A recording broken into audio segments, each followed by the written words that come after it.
সারবানান তার ফুফুর সাথে সেলফির হাতটা বেঁধে দেয় আর বলে যে সেলফিকে নিতে হলে আগে ফুফুকে নিতে হবে।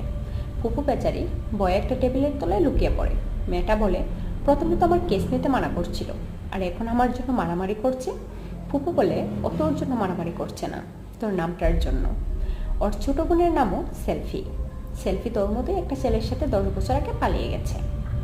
মেয়েটা বলে, 10 বছর পরেও বোনের জন্য এত ভালোবাসা? নিজের বিপদে সারবানান মুখ লুকিয়ে ফিরে আসে, কিন্তু বোনের বিপদের কথা শুনলে সে কাউকে ছাড় দেয় না। সারবানান সবাইকে ইচ্ছা মতো মারলে খুদি বুদ্ধিমানের মতো সেখান থেকে চলে যায়। গল্প চলে আসে দূরে একটা গ্রামে, সারবানানের বোন সেলফির বাসায়।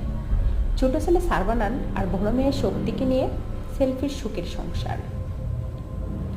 সেলফি তার ছেলের নাম বড় ভাই সারবানানের নামে লিখেছে।